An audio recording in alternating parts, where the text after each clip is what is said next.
네, 방금 들으신 대로 코로나19 3차 대유행이 본격화됐습니다. 걱정이 큰데요. 주식시장에서 외국인들은 연일 매수세를 이어가고 있습니다.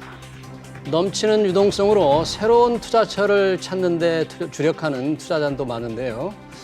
그중 하나로 암호화폐 시장이 재부상하고 있습니다. 제2 전성기가 왔다, 이런 말도 나오고 있습니다. 네, 코로나19 3차 대유행이 본격화된 지금의 국면에서 어떤 투자 전략이 필요한지 전문가들과 함께 살펴보도록 하겠습니다. 궁금하신 점 유튜브 실시간 댓글을 통해 많이 참여해 주시고요. 두 분 모셨습니다. 신중호 이베스트 투자증권 투자전략팀장, 박성준 동국대 블록체인 센터장 자리하셨습니다. 어서 오십시오. 어서 오십시오. 반갑습니다. 네, 신중호 팀장님, 지금 코로나는 3차 대유행이 본격화됐는데 주식시장은 오늘 조금 지금 강세를 이어가는 것 같아요. 네네네. 오늘 시장 흐름이 어땠습니까? 자, 오늘 우리 박성준 동국대 블록체인 센터장님 오랜만에 오셨는데 네. 요즘 그 비트코인이 굉장히 지금 많이 오르고 있잖아요. 한동안 네. 좀 관심이 좀 없었는데 어느새 2만 달러를 넘본다면서요? 시장 상황이 어떻습니까? 이미 아마 조만간 넘을 거라고 생각을 하고요. 예. 제가 볼 때 암호화폐가 급등하는 이유는 그동안 이제 축적되어 있던 기다리고 있던 투자들이 저는 제가 볼 때 활동을 시작한 거라고 보고 있습니다. 예, 제가 계속 말씀을 드렸던 건 뭐냐면은 이제 비트코인은 우상향이 될 거고, 그다음에 그 우상향 중에서 상승폭이 얼마인지는 여러 가지 변수에 의해서 결정이 될 거다. 근데 제가 볼 때 지금 당장 되는 거는 이제 사람들이 제가 현재 상황을 한마디로 저는 표현하면은 뭐 여러 가지 변수 많은 것들이 있겠지만은 가장 중요한 건 암호화폐에 대한 인식이 좀 안정화되고 있다고 생각을 합니다. 암호화폐에 대한 생각의 안정화. 이게 무슨 말이냐면은 기존에는 아시겠지만 암호화폐에 대한 투기 자산이라든지 광풍이라든지 이래가지고 암호화폐 투자에 대한 인식이 약간은 혼재돼 있던 상황이었는데 이제는 그게 암호화폐가 사실은 여러 가지 이유 때문에 실사용 서비스 생기고 그다음에 실질적으로 암호화폐에 대한 필요성을 인지하는 그 인식이 이제 나오기 때문에 사람들 생각이 이제 암호화폐도 하나의 투자 대상이 될 수 있다는 그런 인식으로 신뢰감이 생겼다. 신뢰감이 생기는 거죠. 그런 것 때문에 사람들이 암호화폐에 대한 인식에 대한 안정화로 인해서 이제는 때가 됐다고 보고 이제 새로운 투자처로 시작을 하는 것이 아닐까라는 게 제가 요새 보는 급등의 이유입니다. 아니, 그 센터장님. 네. 이미 올 들어서 엄청나게 올랐는데 새로운 투자처가 될 것이다. 그러면 올 들어서 오른 것만 해도 어느 정도 올랐습니까? 올 들어서. 올해 기준으로 봤을 때는 제가 볼 때 최점하고 최고점하고 봤을 때는 한 3배에서 4배 정도 올랐습니다. 근데 암호화폐 쪽에서 봤을 때는 그 3배, 4배라는 게 사실은 과거에 비해서는 굉장히 작은 배수예요. 2018년도에도 뭐 80몇 배 올랐고 2019년도에도 그 뭐 사람들이 뭐 굉장히 부정적인 인식이 있다 하더라도 거의 뭐 몇십 배 이상에 대한 어떤 상승 가치는 있었거든요. 물론 이제 그 잘못 투자하는 경우에는 손해를 보겠지만요. 그래서 암호화폐 시장에서 비트코인이 올해 3배, 4배 정도 올랐다는 것이 과연 그렇게 폭등한 거라는 생각은 저는 아직은 안 하고 있습니다. 그래요? 네.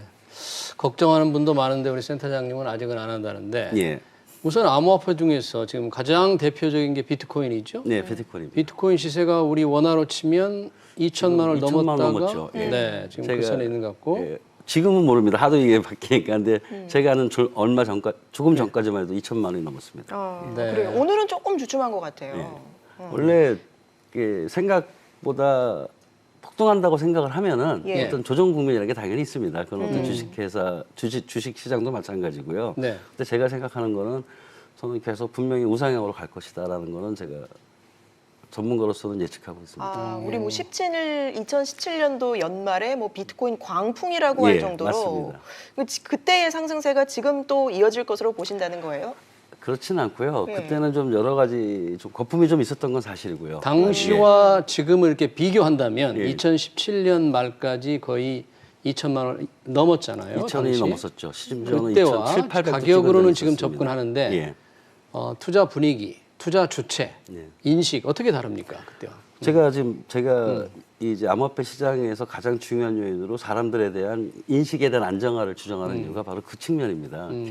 옛날에 투기 광풍이 일었을 때는 거품도 좀 있었고, 그다음에 암호화폐에 대한 이게 과연 사기인지 아니면 그 건전한 투자 대상인지에 대한 어떤 혼란이 좀 혼재됐던 거죠. 근데 그게 이제 사람들이 이제 학습 효과 같은 것도 있지 않겠습니까? 그래서 예. 이제는 암호화폐도 이제 새로운 투자처고 새로운 상품이라는 거에 대한 인지를 이제 하기 시작한 거고 그게 이제 안정화된다는 겁니다. 그래서 지금은 저는 거품으로 안 보고요.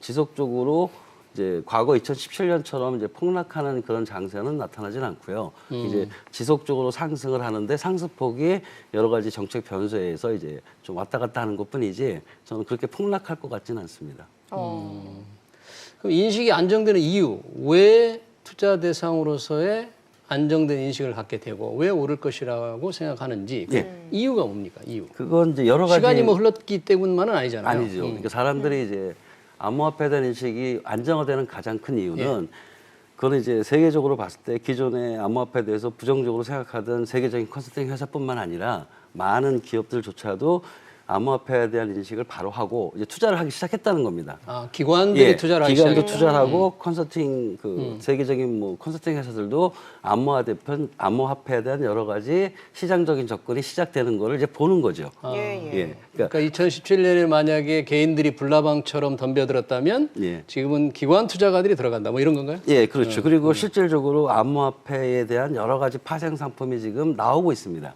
우리나라 같은 경우도 뭐 제가 어떤 은행 이름을 거론하진 않지만 커스터디라든지 어떤 하나의 금융 상품으로서의 시장이 열리고 있다는 거를 사람들은 보겠죠. 네. 예, 그런 걸 통해서 아 이게 내가 생각했던 것처럼 단순한 투기는 아니구나. 어쩌면 이게 하나의 금융 상품이 있게라는 생각을 이제 바로 하게 된다는 게 저는 그 암호화폐에 대한 인식에 대한 안정화라고 말씀을 드리는 겁니다. 네. 또 뭐 페이스북이라든지 페이팔이라든지 이런 기업들이 암호화폐 서비스에 또 진출하고 있는 것도 영향을 줄 것 같아요. 그러니까 암호화폐라는 거를 이제 크게 보면 저는 여러 가지 그 사람들에게 얘기를 하는 게 있는데 첫째는 뭐냐면 암호화폐를 자산으로 인정한다는 거예요. 이제 자산 상품으로 단순히 투기 대상이 아닌 자산으로 인정하는 거 하나가 있고 그다음에 실질적으로 암호화폐를 바라보는 시각에 있어서 우리가 알고 있는 유명한 기업들 그 중에 하나가 이제 페이스북이 될 수 있고 페이팔이 될 수 있고 그런 사람들이 암호화폐를 새로운 결제 수단으로 이제 생각하고 있다는 것을 지금까지 보고 있지 않습니까? 그리고 페이스북이 리브라라는 걸 발표를 했고 그 페이스북이 현재 리브라를 발표했을 때 이제 혹시 좀 이따 얘기될 그 기회를 주시면 말씀을 드리겠지만 법정화폐하고 상호 관계가 있죠. 그러다 보니까 정부들이 아직은 리브라에 대해서는 좀 제가 볼 때는 부정적인 측면보다는 두려워하는 겁니다. 그래서 그런 걸 우리는 이제 봄으로써 암호화폐라는 게 생각보다는 제대로 이제 자리를 시장에서 인정을 받고 있다는 생각을 할 수 있다는 겁니다. 그래서 저는 그거를 암호화폐 인식에 대한 안정화라고 말씀을 드리는 겁니다. 센터장님, 이 비트코인이 아까 전망을 좀 우상향을 계속 하신다고 그렇게 전망을 하시잖아요. 이 글로벌 금융기관들의 전망이랄까 뭐 나와 있는 것들이 좀 있습니까? 어떻습니까? 어떤 궤적을 그릴 것이다 이렇게? 그 비트코인뿐만 아니고요. 암호화폐에 대한 전망에 대한 보고서는 많이들 나와 있습니다. 근데 옛날 2017년대에는 그게 양분화돼 있었는데 지금은 대부분의 그 금융 전문가들은 이제 긍정적인 시그널을 저희한테 주고 있다는 걸 말씀을 드리는 걸 제가 말씀드리는 거고요. 그다음에 이제 아까 그 앨런 그 재무장관으로 지명이 됐죠. 근데 그분들에 대해서 이 암호화폐 하시는 분들이 굉장히 좀 제가 볼 때는 그 아주 부정적인 사람이라고 좀 잘못 생각하시는 것 같아요. 그분의 그동안 했던 얘기는 뭐냐면은 제가 볼 때는 암호화폐에 대한 이해의 폭이 아직 넓지 않으셔서 그 암호화폐에 대한 영향력이 그 어떤 통화 정책이나 이런 데한 영향력이 신경 쓸 정도로 미미하다는 얘기를 하는 거였지 그 사람들이 암호화폐라는 게 중요하지 않다라고 얘기한 건 아니었습니다. 제가 볼 때는. 그리고 실질적으로 저는 가장 중요한 걸 물어보고 있냐면은 암호화폐 시장에 어떤 시그널을 주느냐는 거예요. 그러니까 규제를 할 것인가 아니면 활성화를 할 것인가 거기에 대해서 그 옐런 그 지금 이제 재무장관이죠. 재무장관으로 이제 일단 지명받으신 분은 그 영향이 미비하기 때문에 신경을 안 쓴 거지 더 규제라는 건 아니에요. 즉 다시 말해서 시장에 맡긴다는 거죠. 근데 이번에 이제 바이든 정부에 대해서 저는 굉장히 좋게 보고 있는 게 앤드류 양 같은 암호화폐에 대해서 굉장히 긍정적인 옹호론자조차도 이제 아마 상무장관으로 아마 임명이 될 것 같은 뉴스도 듣더라고요. 누구 말씀하시는 거죠? 앤드류 양이라고 그 사람이 그동안 했던 걸 봤을 때는 제가 볼 때 암호화폐에 대해서 상당히 긍정적인 시그널을 주고 있습니다. 그런데 제가 더 여기서 그 우리가 꼭 한번 좀 주의 깊게 주목해야 되는 건 뭐냐면은 중국의 디지털 법정화폐입니다. 지금 뭐 실험을 하고 있었잖아요. 이제 지금 실증을 하고 있고 네. 아마 디지털 법정화폐를 최초로 발행한 나라죠. 네. 그거는 제가 아마 중국을 주목해야 된다는 얘기는 제가 3년 전에 얘기를 했는데 디지털 법정화폐가 된다는 거죠. 예. 미국은 이제 중국의 디지털 법정화폐를 이제 발행을 해서 실증 프로세스가 끝나고 영향력을 확대하는 게 중국의 목표이지 않습니까? 네. 그게 중국의 소위 말하는 일대일로 통합패권 그리고. 통합패권주의자죠. 미국이 거기에 이제 지금까지는 이제 트럼프 정부 때는 좀 뭔가 이렇게 좀 뭐랄까 좀 이제 거부하고 이제 인지를 안 하다가 아마 작년인가 작년부터 굉장히 많은 미국의 금융 전문가들이 디지털 법정화폐에 대한 얘기를 하고 있고요. 미국의 산하 보고서에서도 이제는 미국도 디지털 법정화폐에 대한 그 발행에 대한 것을 이제 진지하게 심각하게 고려된다는 얘기를 많이 하고 있습니다. 바이든 정부뿐만 아니라 제가 볼 때는 차기 정부는 반드시 중국의 디지털 법정화폐하고 법정화폐 대응하기 위한 미국의 디지털 법정화폐 전략이 나와야 됩니다.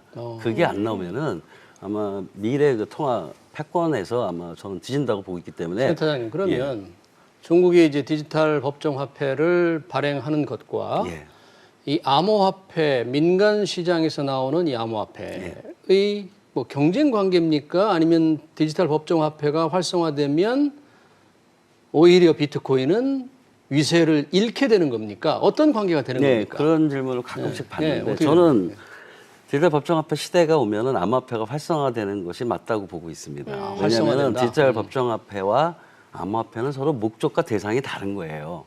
그러니까 예를 들어 제가 이제 일반인들한테 얘기할 때는 이렇게 얘기합니다. 우리가 이제 종이화폐 있지 않습니까? 그럼에도 불구하고 상품권이라는 것도 있고, 그다음에 수표라는 것도 있고, 그럼 법정화폐들이 아니지 않습니까?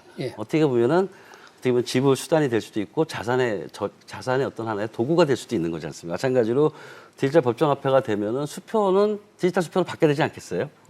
그리고 현재 뭐 상품권도 디지털 상품권, 심지어 주식조차도 디지털 주식으로 바꿔야 되는 거를 저는 촉진해야 된다고 생각을 합니다. 그 주식을 디지털 주식으로 바꾸는 거를 요즘 암호화폐에서 이제 STO라고 그래가지고 이제 증권형 토큰이라고 얘기를 합니다. 이런 것들에 대한 어떤 그 발전이라고 그럴까요? 어떤 전환 같은 것도 같이 가야 되기 때문에 저는 그 디지털 법정화폐하고 암호화폐는 상호 보완적인 관계라고 생각하기 때문에 절대 암호화폐 부정적인 영향보다는 이제 긍정적인 영향이 있을 거라고 저는 생각을 하고 있습니다. 그렇군요. 네, 예전에는 암호화폐가 금과 같이 움직였는데 11월 내지는 9월 중순부터는 금하고 암호화폐하고 방향을 달리합니다. 금은 계속 그래요? 빠지는데 암호화폐는 올라가요. 이거에 대한 주식시장에서의 해석은 뭐냐면 금은 달러와의 대체적인 관계로 움직입니다. 뭐 실질금리가 올라가거나 달러가 조금은 안정된 모습을 보이면 금이 좀 빠지는데 근데 왜 암호화폐는 계속 올라가느냐? 점유율이 계속 늘어나는 거죠. 대체 관계가 아니라. 그래서 만약에 암호화폐에 대한 자산 시장에서의 내년에 대한 전망은 저희도 굉장히 긍정적으로 보는데 다만 이제 금이라든지 유가라든지 이런 부분들은 생각보다 인플레이션이 난다라고는 하지만 돈이 많이 안 돌게 되면 인플레이션 그렇게 많이 안 나거든요. 그래서 좀 굉장히 올해는 경제에 비해서는 주가가 좋았지만 내년에는 경제는 좋은데 주가는 오히려 안 좋을 수 있는 그 가능성도 한번 보자라는 얘기를 드리고 있습니다. 알겠습니다. 마지막으로 센터장님. 암호화폐에 관심을 갖는 분들이 많습니다. 투자할 때 유의할 점이라든지 조언을 좀 해주실까요? 지금 투자할 때 유의할 점 뭐냐면은 암호화폐에 대한 인식이 안정화됐다고 하지 않습니까? 그럼 이제 투자를 해야 되잖아요. 그럼 어떻게 투자하느냐가 문제지 않겠습니까? 근데 제가 볼 때 일단 가장 안정적인 거는 기존의 암호화폐 거래소를 활용하시는 거고요. 그다음에 암호화폐 거래소를 활용하시더라도 우리나라의 암호화폐 거래소가 굉장히 많습니다. 그중에서 뭐 잘 아시다시피 투명성, 신뢰성, 보안성 이런 거를 이제 보시고 그 암호화폐 거래소를 잘 선택을 해야 되는 게 첫째가 있는 거고요. 그다음에 암호화폐 거래소를 잘 선택한 다음에는 이제 그 투자 대상을 찾아야 되지 않습니까? 제가 볼 때는 저는 이런 포트폴리오가 좀 필요할 것 같아요. 암호화폐 관점에서 봤을 때는 세계적으로 유명한 상위 10개 이내의 암호화폐들이 있습니다. 대표적으로 비트코인이나 이더리움이 있으면 그 비트코인과 그 자기가 투자하는 암호화폐 대상 중에 포트폴리오 관점에서 봤을 때는 대표적인 암호화폐인 비트코인, 이더리움 같은 상위 암호화폐에 투자하는 것 비트코인과 이더리움. 그리고 나머지는 그 초기 암호화폐. 그러니까 실적으로 이제 상당히 가치의 반영이 아직 덜 돼 있는 초기 암호화폐를 찾으셔서 그러니까 초기 암호화폐 시장에 들어감으로써 이제 수익을 더 극대화시킬 수 있는 가능성이 있거든요. 그런 어떤 포트폴리오 전략을 쓰는 것이 저는 필요하다고 생각을 합니다. 알겠습니다. 오늘 두 분 말씀 여기까지 듣도록 하겠습니다. 지금까지 박성준 동국대 블록체인 센터장, 신중호 이베스트 투자증권 투자전략팀장과 함께했습니다. 고맙습니다.